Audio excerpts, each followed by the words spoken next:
The council chamber floated in orbit above Proxima Secundus, a massive station that had witnessed countless diplomatic meetings over 3,000 years. Today, the air inside felt different, heavy, dangerous. Representatives from 40 species sat in their designated sections, their various forms of biology creating a rainbow of colors and shapes throughout the circular room. Ambassador Jiwan stood in the center spotlight, her dark suit crisp and professional. She represented humanity, the newest species to join the Galactic Council. Only 3 years had passed since Earth made first contact, and already the older civilizations treated humans like children who didn't understand how the galaxy worked. The Vrelnathi dominated the chamber. They were tall with blue-gray skin and forearms that moved with precise grace. Their empire controlled 1/5 of known space, and they made sure everyone remembered it. High Commander Threshkal rose from his seat, his voice booming through the translation systems. Humanity has occupied 17 worlds without proper authorization, he said, his tone dripping with contempt. You expand like a disease, ignoring the protocols that have maintained galactic peace for millennia. The Council demands you surrender control of these colonies immediately. Jiwan kept her face neutral. She had expected this. Earth's diplomats warned her that the old powers resented humanity's rapid expansion. Humans bred fast adapted quickly and asked for permission after taking action rather than before. It made the ancient civilizations uncomfortable. The colonies are legally established under Section 42 of the Expansion Accords. Jiwan replied calmly. We followed every requirement. Our people live on those worlds now. They have homes, families, and lives. We will not abandon them. Murmurs rippled through the chamber. Several species shifted nervously in their seats. Nobody refused a Vrelnathi demand. Not openly. Not like this. Threshkal's eyes narrowed. You dare defy this council? Your species has existed in space for barely a moment. We have maintained order for thousands of years. You will comply or face consequences. Jiwan felt her heartbeat increase, but her voice remained steady. We came to the stars in peace. We have honored every treaty. We have shared our technology and culture, but we will not surrender our freedom or our people. That is not negotiable. The chamber erupted in angry voices. Some species shouted support for the Vrelnathi. Others called for compromise.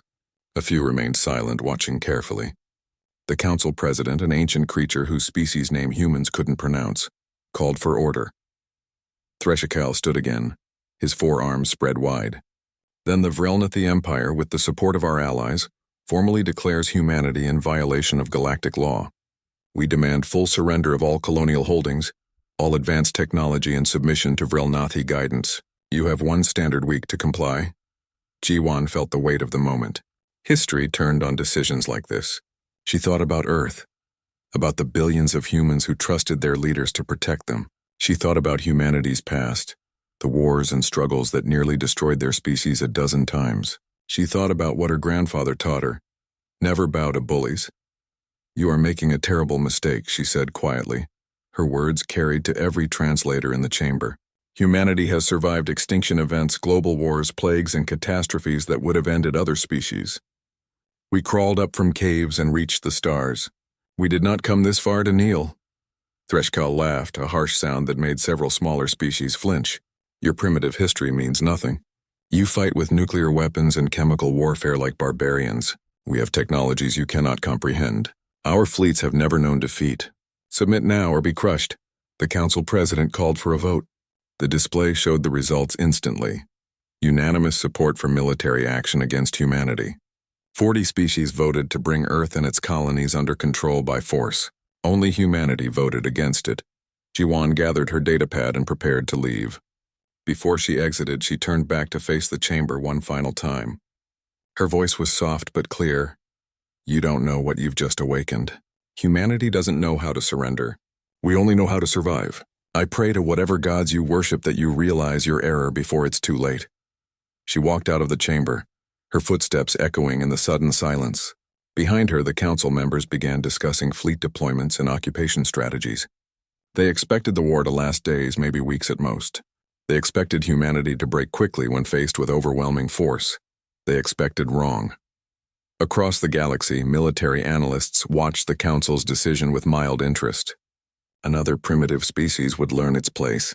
The Vrelnathi had crushed dozens of rebellions before. This would be no different.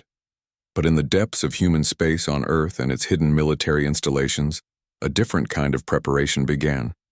Generals reviewed plans that had existed since humanity first detected alien signals. Scientists activated weapons systems the Council never knew existed. Soldiers who trained their whole lives for a war they hoped would never come received their deployment orders.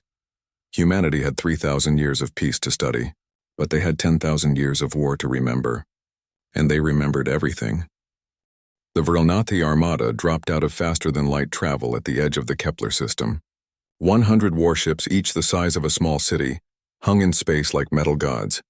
Their shields shimmered with energy that could deflect anything the galaxy had ever thrown at them. Their weapons could glass a planet in hours. Admiral Hyunwoo watched them arrive from the bridge of his flagship, the destroyer Defiant. Around him, his crew worked quietly at their stations. No panic, no fear, just focused professionalism. They had trained for this moment their entire careers. 12 ships against 100, his tactical officer said, not bothering to hide the grim reality. Sir, recommend we evacuate the colony and retreat. Hyunwoo shook his head. No, New Seoul has 3 million people. We cannot move them in time. We fight here. The Vrelnathi commander broadcast on all frequencies, his voice full of certainty. Human vessels, you are ordered to power down your weapons and prepare to be boarded. Resistance is futile. Your civilization will learn to accept guidance from superior species.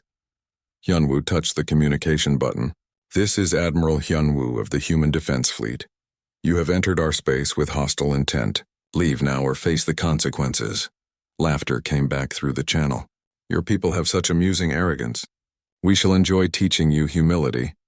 The Vrelnathi fleet moved forward in perfect formation, a wall of ships advancing like they were on parade. It was beautiful in a way. Thousands of years of military tradition made manifest. They expected the human ships to either flee or form up for an honorable engagement. They got neither. All ships, execute Plan Chaos, Hyunwoo ordered. The 12 human destroyers scattered in 12 different directions, their engines pushing past safety limits. Alarms screamed on every bridge as reactors ran dangerously hot. The ships didn't flee in panic. They moved with purpose, each taking a predetermined position around the Vrelnathi formation. The enemy commander seemed confused. They run like cowards. All ships pursue and destroy. The Vrelnathi fleet broke formation to chase the human vessels. That was their first mistake. Hyunwoo smiled grimly. Release the drones. From the colony below and from hidden positions throughout the asteroid belt, thousands of small objects launched into space. They weren't ships. They were autonomous weapons platforms, each packed with explosives and guidance systems. They cost almost nothing to build and required no crew. Humans called them kamikaze drones, named after pilots from an ancient war who crashed their planes into enemy ships. The Vrelnathi shields could stop energy weapons easily, but the drones didn't use energy weapons. They just crashed into the ships at incredible speeds. Mass times velocity equals destruction. Simple physics. The first drone impact sent shockwaves through the enemy fleet. Shields flickered and failed under the kinetic assault. Then the human destroyers opened fire with railguns. Weapons so primitive the Vrelnathi had stopped using them 2,000 years ago. Solid metal slugs traveling at a fraction of light speed punched through damaged shields and tore into ship hulls. Impossible, the Vrelnathi commander shouted. Their weapons are centuries outdated. How are they penetrating our defenses? Because the shields were designed for modern warfare, not ancient techniques. The Vrelnathi had optimized everything for energy weapons and plasma torpedoes. Nobody had defended against solid projectiles in millennia. Hyunwoo watched his tactical display as Vrelnathi ships began reporting damage. Target their command ship. All railguns, continuous fire. The Defiant shuddered as its main guns fired again and again, sending ton after ton of metal screaming through space. Other human ships did the same, concentrating fire on the largest Vrelnathi vessel. Its shields collapsed under the sustained barrage. Holes appeared in its hull. Atmosphere vented into space. Then the human fleet did something that made every alien species watching the battle freeze in horror. 3 human destroyers launched nuclear missiles. Nuclear weapons were banned by galactic law. They were considered barbaric, horrific weapons that civilized species had abandoned. The Vrelnathi ships had no defense against them because nobody had used them in combat for 3,000 years. The missiles detonated inside the Vrelnathi formation. Electromagnetic pulses shut down ship systems. Radiation flooded command decks. The explosion physics in space were different than on planets, but the devastation was absolute. 17 Vrelnathi ships went dark, drifting helplessly. Another 8 exploded outright. The perfect formation became chaos. They're barbarians. Someone on the Vrelnathi command channel screamed. They use forbidden weapons. Hyunwoo's voice was ice-cold as he broadcast his response. You declared war. War has no rules. Welcome to how humanity fights. The battle lasted 4 more hours. The human fleet used every dirty trick they knew. They hacked into Vrelnathi computer systems with viruses that should have been impossible to deploy. They used the colony's mining equipment to redirect asteroids into the enemy fleet. They broadcast false surrender signals, then fired on ships that approached to accept. When it ended, 63 Vrelnathi ships were destroyed or disabled. The survivors fled back to faster-than-light speed, limping home in disorder. The human fleet lost 7 destroyers and took heavy damage on the remaining 5. But they won. Admiral Hyunwoo stood on his damaged bridge, smoke still clearing from a fire that engineering teams had just extinguished. His communications officer looked up from her station. Sir, we're receiving messages from across the galaxy. News of the battle is spreading. Everyone wants to know how we won. Hyunwoo thought about the Vrelnathi commander's words. Superior species, guidance, futile resistance. He thought about humanity's history. All the times they were told they couldn't win and proved everyone wrong. Send a message on all galactic frequencies, he said. Make sure everyone hears it, especially the Council. His communications officer nodded, opening the channel.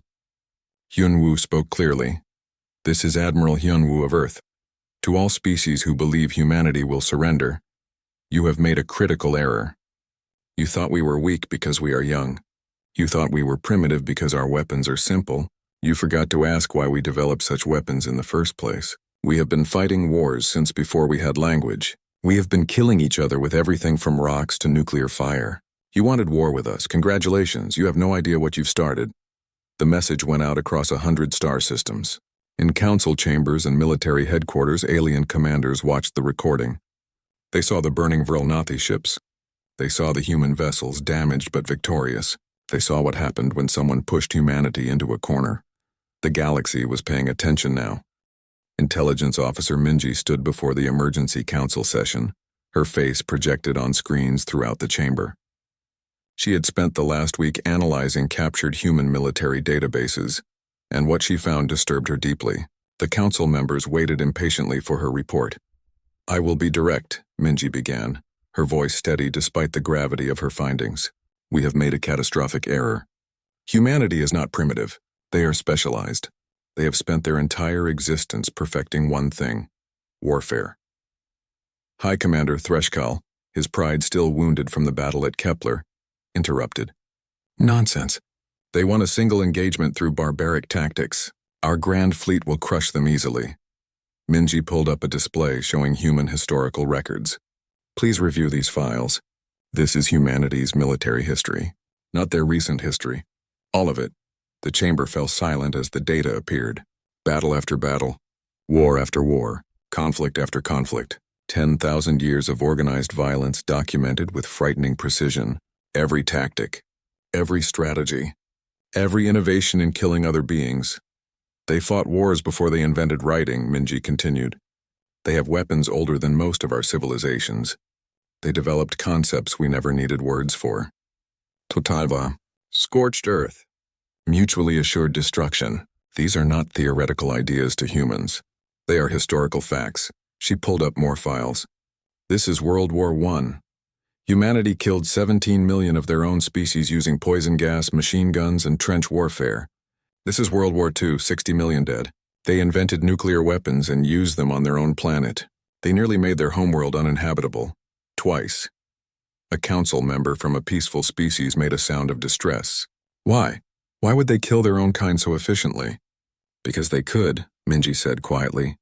Because they developed the capacity for violence faster than the wisdom to control it. But here is the important part. They survived.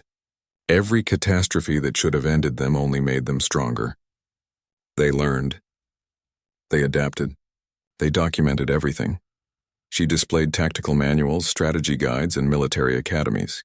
Every human military officer studies thousands of years of warfare.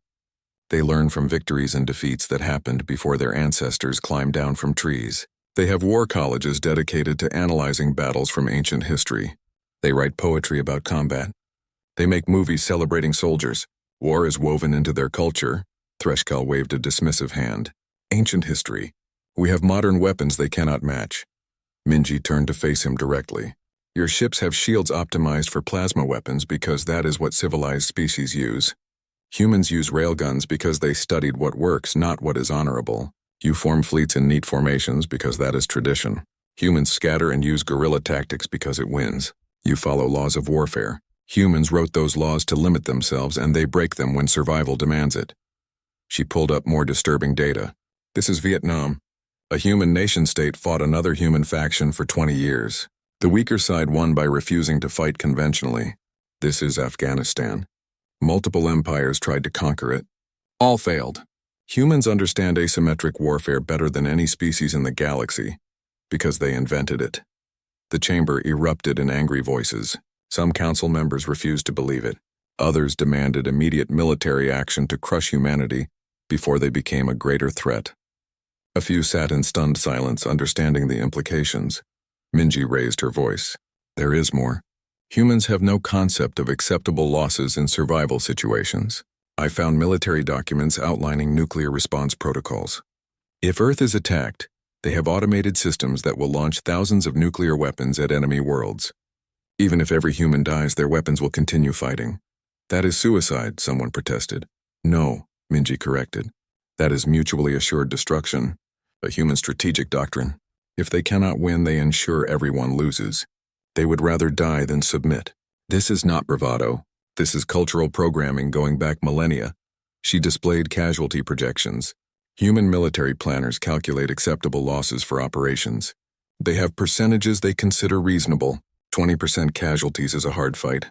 50% is a disaster but survivable. They have historical battles where 90% of their forces died and they still call it a victory, because they achieved objectives. Threshkal stood, his forearms trembling with rage. Enough, this changes nothing. The Grand Fleet assembles as we speak. 3,000 warships will end this human infestation. We have never lost a major engagement. Minji looked at him with something like pity. Commander, with respect, you have never fought a major engagement against someone who wants to win more than they want to live. You fight for honor and territory. Humans fight for survival. That is a fundamental difference you do not understand. She pulled up one final document. This is a human military manual section titled Total War Doctrine. I will read the opening paragraph. In war, there is no second place. There is no honor in defeat. There is only victory or extinction. Use every weapon. Exploit every weakness. Accept no limits except those that serve survival. The enemy is not wrong or evil. The enemy is simply an obstacle to continued existence. Remove all obstacles. The chamber fell completely silent. Minji closed her files.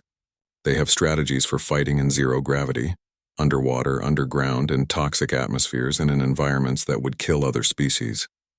They have protocols for combat when outnumbered, outgunned, and surrounded. They have doctrines for insurgency that can last generations.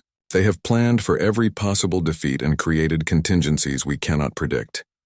I recommend immediate peace negotiations, she concluded, because if we commit the Grand Fleet and lose, humanity will not stop at defense. They will do what they always do when threatened. They will eliminate the threat permanently. But her warning came too late. The Grand Fleet had already launched. 3,000 warships of the Vrelnathi Empire and their coalition allies accelerated toward human space. Confident in their overwhelming numerical advantage, in a hidden military bunker on Earth, Commander Minho watched the sensor data showing the approaching fleet. He was an older man with gray hair and scars from the last war humanity fought against itself. His staff officers waited for orders. They committed everything, Minho said, almost smiling. Every major warship in the coalition, all in one fleet. They still think this is a conventional war. His second officer frowned. Sir, how is that good news? We cannot match those numbers. Minho pulled up battle plans that had existed for decades, waiting for this exact scenario. Because they fight to win battles. We fight to win wars. Activate Operation Ratcatcher. Let us show them what humanity does to conventional warfare. Across human space, sleeper agents received encrypted signals. Saboteurs activated. Infiltrators moved into position. Cyber warfare specialists began their attacks. The humans were not preparing to defend against the fleet. They were preparing to destroy everything. The fleet needed to function. The galaxy was about to learn that humanity's greatest weapon was not their technology or their ships. It was their willingness to fight a kind of war that civilized species had forgotten existed. The first sign that something was wrong came on Vrelnathi Prime, the Empire's capital world. The orbital station responsible for managing planetary traffic suddenly went dark. Ships trying to land received no guidance. 2 cargo vessels collided in low orbit, raining debris onto the city below. Within hours, 17 Vrelnathi core worlds reported similar problems. Life support systems failed on mining stations. Automated factories produced defective equipment. Power grids experienced cascading failures. Food synthesis plants began producing compounds that made people sick. High Commander Threshkal demanded answers. His chief engineer stood before him, mandibles clicking nervously. "Commander, we are experiencing what appears to be coordinated system failures across multiple worlds. But there is no attack. No visible enemy. The systems simply stop working. Equipment does not simply fail across 17 worlds simultaneously," Threshkal growled. "Find the cause." The cause was sitting in a small apartment on a Vrelnathi industrial world. Engineer Jihoon looked like any other technician who maintained the automated systems that ran galactic civilization. He had lived there for 3 years, working a normal job, making friends, being invisible. Nobody suspected the quiet human who fixed their machines. Jihoon typed commands into his hidden console. Across the planet, programs he had installed years ago activated. They were not viruses in the traditional sense. They were subtle modifications to existing systems. A parameter changed here. A safety protocol disabled there. Nothing dramatic. Nothing that would trigger security systems. A cooling system for a reactor now ran 5 degrees warmer than optimal. Not enough to cause immediate failure, but enough that after weeks of operation, components would degrade faster. A transport scheduling system now had a tiny timing error. Trains would arrive 3 seconds late. Not enough for anyone to notice at first, but after thousands of trips, the cascade of delays would bring the entire network to a halt.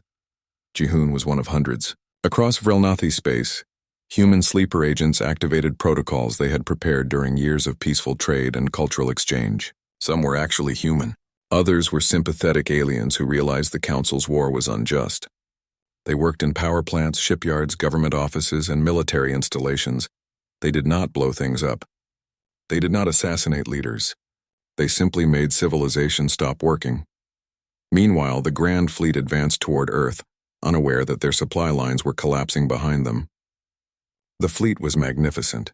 3,000 warships representing the combined military might of the coalition. They expected to arrive at Earth, destroy any resistance, and dictate surrender terms. They found Earth's moon instead. Luna Base had been humanity's first military installation in space. For decades, humans had been converting the moon into a fortress. They hollowed out mountains to create bunkers. They built weapons platforms that covered every approach. They stationed 2 million soldiers underground, waiting. General Soman commanded the Luna defenses. She watched the coalition fleet arrive and allowed herself a small smile. The enemy had all their ships in one location, exactly as predicted. Now the trap would close, but the trap was not at Luna. Captain Doyun commanded a small strike force of 20 human frigates. While the coalition fleet gathered around Earth's moon, his ships appeared 60 light-years behind them in the coalition's rear areas. Not to invade, not to conquer, to terrorize. His ships attacked logistics centers, destroying fuel depots and supply stations.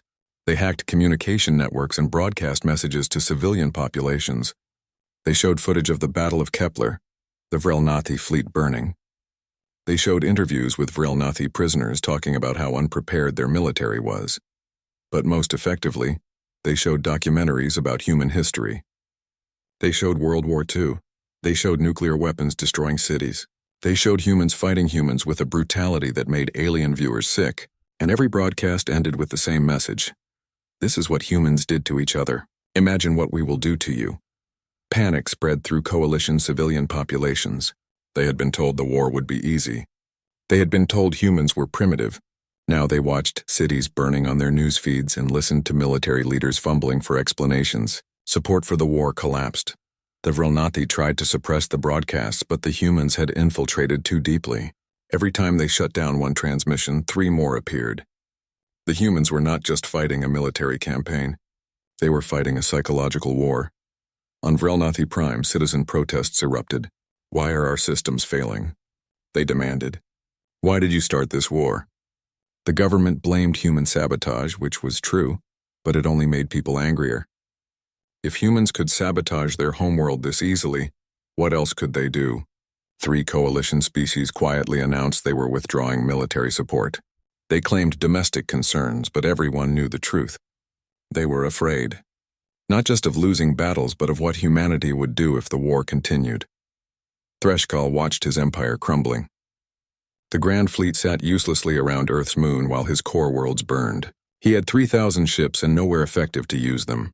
If he attacked Luna Base, he would lose thousands of vessels in the assault. If he pulled back to defend home territory, humanity would claim victory.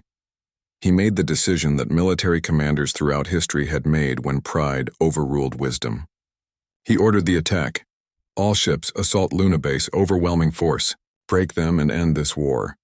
General Soman received word that the coalition fleet was advancing. She looked at her tactical display, showing the enemy ships moving into range of her defensive weapons. Thousands of missiles, hundreds of energy platforms, and beneath the moon's surface weapons the coalition did not know existed. Fire everything, she ordered calmly. The moon lit up like a star. Missiles erupted from hidden silos. Railguns fired from camouflaged bunkers. Energy weapons lanced out from installations built into craters. But the real surprise came from electromagnetic pulse cannons that humanity had developed specifically for this moment. Coalition ships that entered the kill zone found their systems shutting down. Shields failed. Navigation went offline. Communications died. They drifted helplessly while human weapons tore them apart at leisure. The coalition lost 800 ships in the first hour. They lost another 600 in the second hour. Commanders who survived described it as hell. They could not retreat because their engines failed. They could not fight back because their weapons did not respond. They could only wait to die. After 4 hours, what remained of the Grand Fleet retreated in disorder. Of 3,000 ships, fewer than 1,500 escaped. The rest were debris orbiting Luna or drifting dead in space. The galaxy watched in horror. The coalition's mightiest military force assembled over decades, destroyed in a single battle. The humans had not just won. They had massacred the enemy so efficiently it seemed clinical. That night, Jehun received a coded message. His part was done. He packed his few belongings and disappeared, leaving his apartment exactly as it had been. Nobody would ever know the quiet technician had been a soldier in a war that never came to his street. Captain Doyen received different orders. Continue harassment operations. Make them afraid to sleep. The war was far from over, but the balance had shifted. The coalition had struck at humanity expecting a quick victory. Instead, they bled from 1,000 cuts while their largest fleet burned. High Commander Threshkal sat alone in his command center, staring at casualty reports. He finally understood what intelligence officer Minji had tried to tell him. Humans did not fight like civilized species. They fought like cornered animals with nuclear weapons and 1,000-year grudges. He reached for the communication console to open peace negotiations. But before he could, another report arrived. 6 more coalition worlds experienced critical infrastructure failures. Human strike forces appeared in 3 different systems simultaneously, and someone had hacked the Imperial database, releasing classified documents showing government corruption. The Vrelnathi Empire was not just losing a war, it was collapsing from within, and humanity had barely started fighting. The emergency council session convened in chaos. Representatives shouted accusations at each other while military reports flooded in from across the galaxy. The coalition was falling apart, but nobody understood how humanity was doing it. They were outnumbered. They had fewer ships. By every logical measure, they should have lost already. Xenobiologist Heian requested permission to speak. She was not a military strategist or a politician. She studied alien biology and culture, but she had spent 2 years on Earth as part of a cultural exchange program, and she understood something others did not. I know why humanity is winning, she said quietly. The chamber fell silent. Everyone wanted answers. When our species discovered space travel, we celebrated, Heyoon began. We saw the stars as an adventure, a chance to learn and grow. Humanity saw something different. They saw potential enemies. She pulled up documents from human military archives. The day Earth detected our first radio transmission, they did not celebrate. They created something called Threat Assessment Protocol. Before they ever met us, they assumed we would be hostile. They planned for war while smiling and shaking our hands. That is paranoid, someone objected. That is survival instinct, Hyeon corrected. Humanity's history is full of civilizations that trusted strangers and were destroyed. They learned to prepare for the worst while hoping for the best. So while we thought they were exploring, making friends, and trading goods, they were actually gathering intelligence. She displayed star maps showing human colonies. Every human settlement serves a strategic purpose. This colony mines rare metals for weapon construction. This one is positioned to control a major trade route. This one is a hidden military base disguised as a farming community. Humans do not colonize randomly. They colonize strategically. The council members looked at the maps with growing horror. The pattern was obvious, once pointed out. Human expansion was not random exploration. It was military positioning. Every trade agreement included intelligence gathering, Heyoon continued. Every cultural exchange was an opportunity to map our infrastructure. Every friendly visit included detailed scanning of our defenses. Humanity was not preparing for a possible war. They were preparing for an inevitable war. She pulled up population data. We believed Earth's population was 3 billion. That is the number they reported to the Council. The actual population is 30 billion. They have hidden colonies we never detected. They have forge worlds building warships in asteroid belts. They have research stations developing weapons in the empty spaces between stars. The chamber erupted again. They lied to us. They planned, Heyoon said firmly. There is a difference. They gave us accurate data about Earth. They never said Earth was their only world. We assumed it was because we wanted to believe they were small and manageable. They let us believe what we wanted to believe. She took a deep breath before showing the next file. I need to share something that terrifies me. I found a human military plan called Project Endurance. It is their contingency for total defeat. The document appeared on screens throughout the chamber. Council members read in stunned silence. If humanity loses this war, Heyoon explained, if Earth falls and their species faces extinction, they have automated war machines programmed to continue fighting for centuries. They have created weapons that will hunt coalition species long after humans are gone. They designed systems to ensure that if they die, everyone who killed them dies too. That is insane, someone whispered. That is human, Hyeon said sadly. They plan for their own extinction but refuse to die alone. They have protocols for scenarios we never imagined. What to do if they lose the war? What to do if they are enslaved? What to do if their homeworld is destroyed? They have contingencies for every nightmare scenario, because they have lived through nightmare scenarios before. She pulled up historical records. Earth nearly died 6 times. Asteroid impacts. Super volcanoes, ice ages, plagues that killed half their population. Nuclear standoffs where they almost destroyed themselves. Each time they survived through a combination of luck, stubbornness, and the willingness to do whatever it took to continue existing. Strategist Tae-hyung appeared on the screen, having been called to provide military analysis. He looked tired but focused. The council asked me to explain how humanity fights. It is simple. They fight to survive, not to win territory, not for honor. To survive. That changes everything. He displayed tactical analyses. When we lose a battle, we retreat and regroup. When humanity loses a battle, they analyze what went wrong and try something different. When we lose 10% of our forces, we consider the operation too costly. When humanity loses 50%, they ask if they achieved their objective. When we fight, we follow doctrine and rules of engagement. When humanity fights, they do whatever works.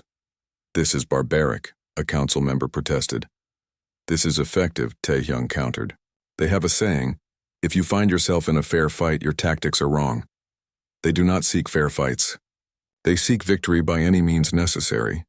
He pulled up more disturbing data. Humanity has technologies they never shared with the Council. Artificial intelligence systems that coordinate attacks faster than organic minds can process. Biological weapons they developed and then banned because they were too effective. Nanoscale machines that can infiltrate systems we thought were secure. They showed us primitive railguns and nuclear missiles. They kept their truly advanced weapons hidden. Why? Someone asked. Because they learned from history, Tae-hyung said. Every time a human nation developed a superior weapon, their enemies copied it. So they created decoys. They showed us old technology and let us believe that was their best. Meanwhile, they developed things we cannot counter. Haeun spoke again, her voice heavy with the weight of what she was about to share. There is one more thing. I interviewed human soldiers during my time on Earth. I asked them about war. Do you know what they told me? They said they hate war. They find it horrible and tragic. They mourn their dead and try to heal the wounds it leaves. Then why are they so good at it? Someone asked. Because they hate it, Haeun said. Species that enjoy war become reckless. Species that fear war become cautious. But species that hate war but accept its necessity become efficient. Humans want wars to end quickly, so they fight with maximum force. They want to avoid future wars, so they make current wars so costly that enemies never want to fight them again. She displayed one final document. This is from a human military philosopher named Yuna. She wrote this a decade ago. Humanity's greatest weakness is that we remember everything. Every betrayal. Every loss. Every mistake. We carry the weight of 10,000 years of warfare in our cultural memory. But this weakness is also our strength. We remember how to survive when survival seems impossible. We remember that the only thing worse than fighting is losing. The chamber was silent. The terrible truth settled over them like a shroud. Humanity was not primitive. They were not lucky. They were a species that had been fighting for survival since before they left the caves, and they had gotten very, very good at it. High Commander Threshkal finally spoke, his voice hollow. How do we defeat them? Strategist Tae-hyung looked at him with something like pity. Commander, I have studied human warfare for 3 months now. I have analyzed every battle, every tactic, every strategy.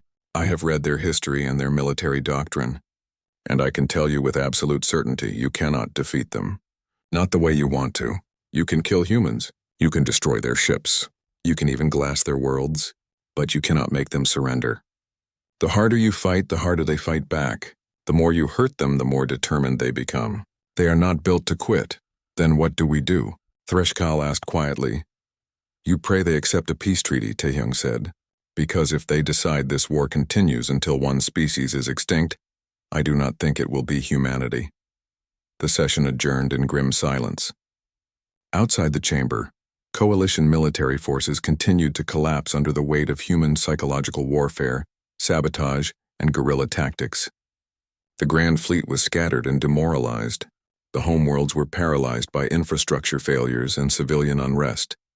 And somewhere in the darkness between stars, humanity prepared the next phase of their campaign. Because they had learned long ago that the best time to strike was when the enemy thought they had already lost. The coalition made one final desperate attempt to salvage the war. They gathered what remained of their military forces and launched Operation Final Strike. 100 star systems would be attacked simultaneously.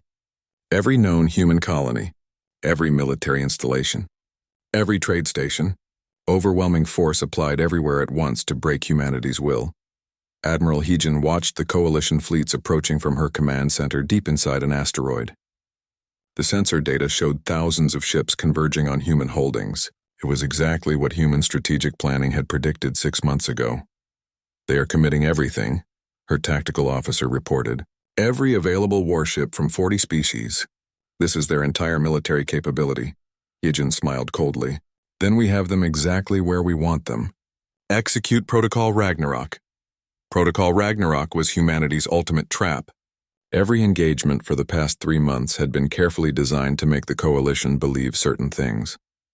That human colonies were vulnerable. That human defenses followed predictable patterns. That humanity was stretched too thin to defend everything at once. All of it was lies. The colony on Proxima Centauri B seemed to be fighting desperately as coalition forces arrived. Defense platforms fired frantically. Ships tried to evacuate civilians. Distress signals flooded all frequencies. The coalition admiral in charge smiled, finally seeing human weakness. His ships entered orbit and prepared to land occupation forces. That was when the colony exploded, not from coalition weapons, from pre-planted nuclear devices. The entire settlement was a decoy. The civilians being evacuated were actually combat androids. The defense platforms were automated systems. No humans had been on that world for 6 weeks, and the explosion was not just destructive. It was a massive electromagnetic pulse that shut down every coalition ship in orbit. They drifted helplessly as human hunter-killer packs emerged from hiding in the asteroid belt. The same scenario played out across 50 systems. Colonies that seemed vulnerable were actually traps. Defense stations that appeared to be falling were actually bait. The coalition had committed their forces to capturing positions that humanity had already abandoned, and in doing so, they left themselves vulnerable. Captain Junho commanded a single human destroyer assigned to harass coalition supply lines. His ship, the Vengeance, was small and fast. His crew numbered only 23. The coalition battle group hunting him had 30 ships and 4,000 crew members. By every measure, Junho should have retreated. Instead, he transmitted a message on all frequencies along with music. Ancient human war music called Ride of the Valkyries. It was dramatic, aggressive, and completely insane. "What is he doing?" the coalition commander demanded. Junho was doing what human commanders did when they were outmatched. He was improvising. The Vengeance accelerated directly at the coalition flagship at maximum speed. Alarms screamed warnings about structural stress. The ship was not designed to move this fast. But Junho pushed the engines past every safety limit because he needed to close distance before the enemy could coordinate fire. At the last moment, he vented the ship's atmosphere into space.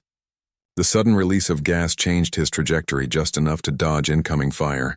The coalition flagship's sensors lost lock for 3 seconds because they were not programmed to track targets using atmospheric venting as propulsion. 3 seconds was enough. The Vengeance crashed into the flagship's docking bay, not with its weapons but with the ship itself. Junho and his crew, wearing combat armor, breached the larger vessel through the wreckage. 23 humans against 4,000 aliens. The coalition crew was not prepared for boarding actions. Nobody boarded ships in modern warfare. It was primitive and brutal and horrifying. But Junho's team moved through the corridors like ghosts, using the ventilation systems, crawling through maintenance tunnels, appearing behind enemy positions. They did not try to kill everyone. That would be impossible. Instead, they sabotaged critical systems. They destroyed the command center. They set the reactor to overload. They broadcast footage of themselves moving freely through the flagship, while the coalition crew scrambled in confusion. 40 minutes after boarding, Junho's team evacuated in the flagship's own escape pods. Behind them, the massive warship drifted helplessly, its command staff dead and its systems destroyed. The other coalition ships in the battle group retreated, demoralized by watching humans do the impossible. The footage went viral across the galaxy. Junho, standing in the coalition flagship's command center, calmly eating a ration bar while fires burned around him. Junho's team moving through corridors outnumbered 200 to 1 and still winning. The image of the burning flagship with classical music playing in the background became iconic.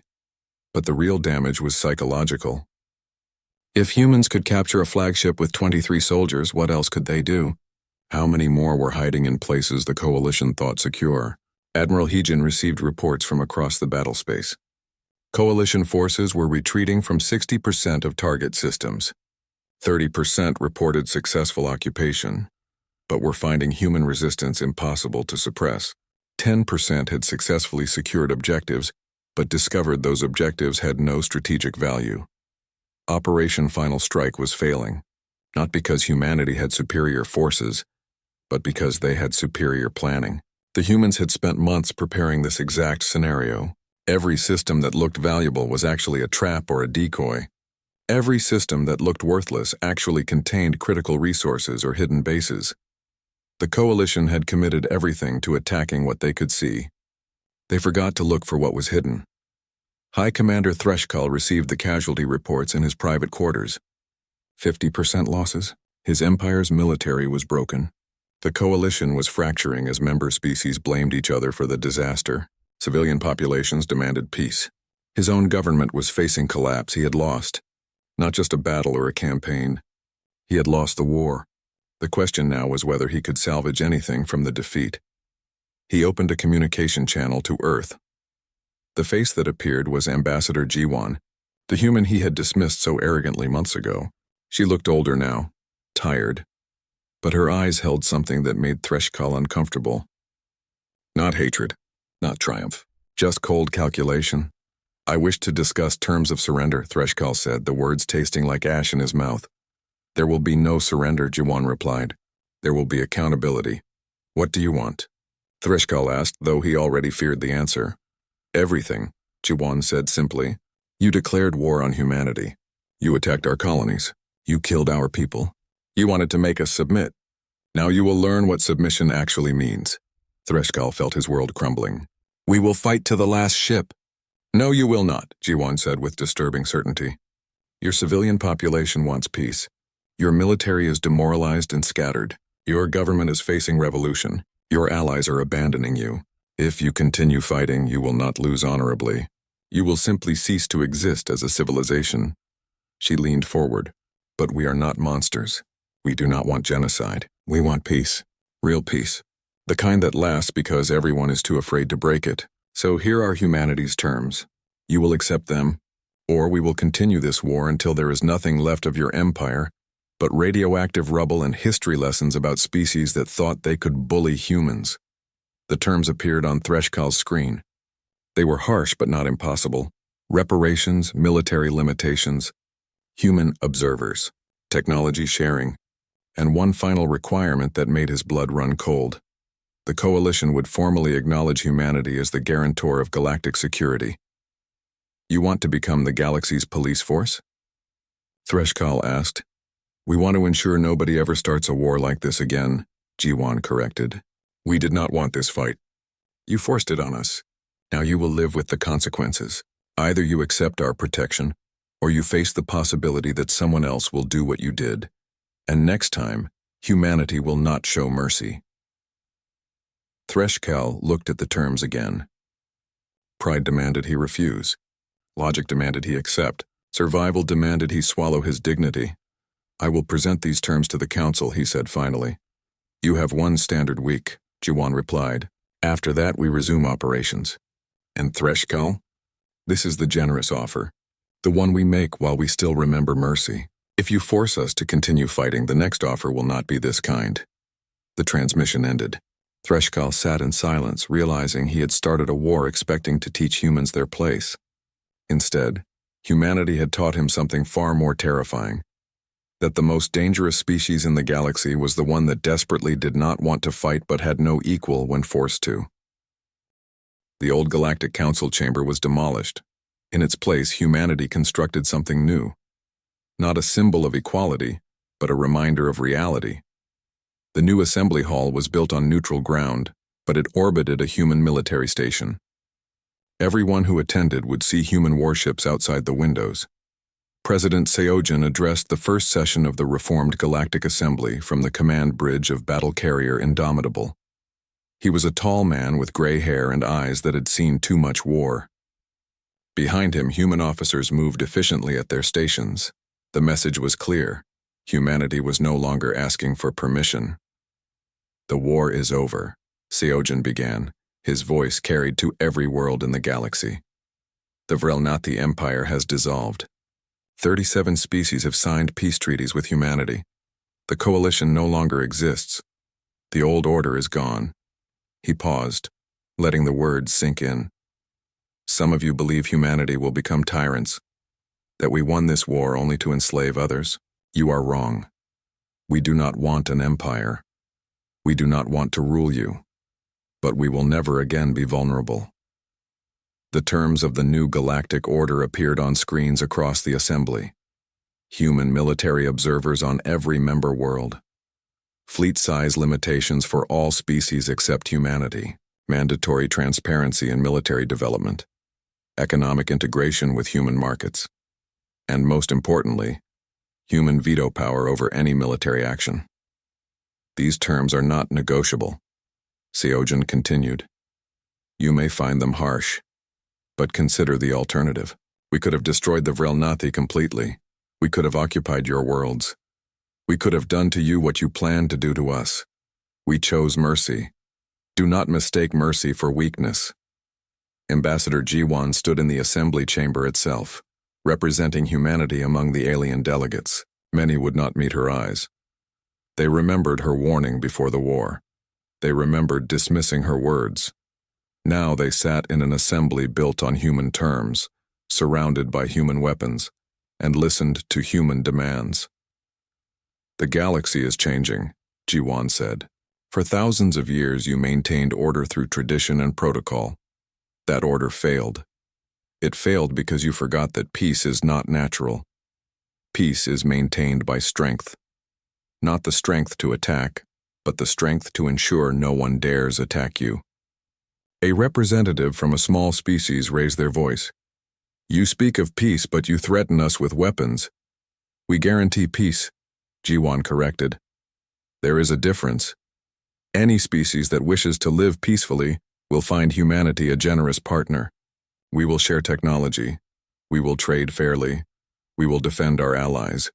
But any species that chooses aggression will face what the Vrelnathi faced. This is not a threat. This is a promise." Across the galaxy, the new reality settled in. Former Vrelnathi territories requested human protection. The species that once sneered at humanity now competed for trade agreements and defense pacts. The balance of power had shifted so completely that ancient empires found themselves following human leadership. Not everyone accepted it willingly. Some species quietly began researching weapons that might counter human advantages. Intelligence Officer Minji detected these efforts immediately. Humanity's surveillance networks, built during the war, remained active. Every species was monitored. Every military development was tracked. When the Keltheran Dominion attempted to develop biological weapons in secret, human special forces appeared without warning. They did not destroy the research station. They did not kill the scientists. They simply confiscated the research and broadcast it across all Keltheran media. The Keltheran government fell within days as their own population rebelled against leaders who would risk another war. The message to other species was clear. Humanity was watching. Always watching. Philosopher Yuna published a treatise that became required reading in every galactic university. She called it The Human Paradox: How Weakness Became Strength. In it, she explained how humanity's vulnerability throughout history forced them to develop survival strategies that other species never needed. "We were never the strongest," she wrote. "We were never the fastest or most intelligent. We survived because we refused to accept death. We adapted. We learned. We remembered. And when pushed to the edge of extinction, we pushed back with everything we had." The treatise included detailed analysis of human warfare throughout history. The Battle of Thermopylae, where 300 soldiers held off an army. The Siege of Leningrad, where millions starved but never surrendered. The bombing of cities that only strengthened resolve. Every example showed the same pattern. Humans became more dangerous when losing. The galaxy made a fatal error, Yuna concluded. They believed humanity was primitive because we used simple weapons. They forgot that we used those weapons for thousands of years. We perfected them. We built doctrines around them. We created strategies that turned disadvantages into strengths. And when they attacked us, we did what we always do. We survived. A century passed. The young who grew up after the war knew only the new order. Human military bases orbited every major world. Human observers attended every government meeting. Human ships patrolled trade routes. Some species resented the oversight. Others appreciated the stability. The assembly met regularly, and humanity participated as just one species among many. But everyone knew the truth. The title of Supreme Military Commander rotated among different species as tradition demanded. But the human observer sat in every strategic planning session, silent and watchful. One day, a border dispute erupted between two minor species. Both began mobilizing military forces. The situation escalated quickly toward war. The assembly called an emergency session. The human observer, a younger officer named Min Jae, stood and spoke for the first time in months. "If you fight without human protection. No trade, no technology sharing, no defense pacts. You will be on your own. Both species immediately de-escalated. The threat of losing human support was worse than any territorial dispute. War was too costly now, not just in casualties and resources, but in the risk of angering humanity. Peace reigned in the galaxy, but it was a cold peace, enforced by the species that never wanted to enforce it. Commander Minho, now an elderly man covered in scars and gray hair, gave his final interview before retiring. The journalist asked him about the war and what it meant for humanity's future. "We did not want to fight," Minho said quietly. "We came to the stars hoping to find friends. Instead, we found species who saw us as inferior. They made a choice. They chose to attack rather than coexist. They chose to dominate rather than cooperate." "Do you regret how it ended?" the journalist asked. Minho thought about the billions who died, the worlds that burned, the civilizations that fell. He thought about human soldiers who never came home, about the psychological scars the war left on everyone who fought it. "I regret that it was necessary," he said finally. "But I do not regret our actions. They gave us a choice between subjugation and survival. We chose survival. That is the most human thing we have ever done." "What happens if someone challenges human authority?" the journalist pressed. Minho looked at the camera with eyes that had seen too much war. "Then the galaxy will remember why we are in charge. We did not build this order because we wanted power. We built it because we refuse to ever be vulnerable again. Any species that forces us to fight will learn what the Vrelnathi learned, that humanity does not know how to fight limited wars. We only know total commitment." "Some call humanity tyrants now," the journalist noted. "Some called us primitive before," Minho countered. "Let them call us whatever they want. Names do not change reality. The reality is that we are the species that survived when survival was impossible. We are the species that won a war everyone said we would lose. We are the species that decided the price of peace was eternal vigilance. If that makes us tyrants, then we will be tyrants. Better that than corpses." The interview ended. Minho walked out of the studio and looked up at the sky. Ships moved overhead, human and alien alike, trading and traveling in relative peace. It was not the galaxy humanity hoped for when they first reached the stars, but it was the galaxy they built when forced to fight. Somewhere in deep space, automated defense platforms continued their eternal watch. Human AI systems monitored every signal, every ship movement, every potential threat. Project Endurance remained active, ready to activate if humanity ever faced extinction again. The galaxy had declared war on humanity, expecting to teach them their place. Instead, humanity taught the galaxy a lesson that would last for generations. That the most dangerous species in the universe was not the one with the biggest ships or the best technology. It was the species that refused to quit, the species that would rather burn the galaxy down than submit. The species that spent 10,000 years perfecting the art of survival at any cost. The galaxy realized its doom too late. Not because humanity destroyed everything, but because humanity became everything. The peace they enforced, the trade they controlled, the technology they shared, the military power they wielded. The old council wanted to guide humanity. They wanted to civilize the primitive upstarts. They succeeded in a way. They created a humanity that understood galactic politics perfectly. They just did not expect humanity to be better at it than they were. Peace reigned, and everyone knew it would last, not because species loved each other,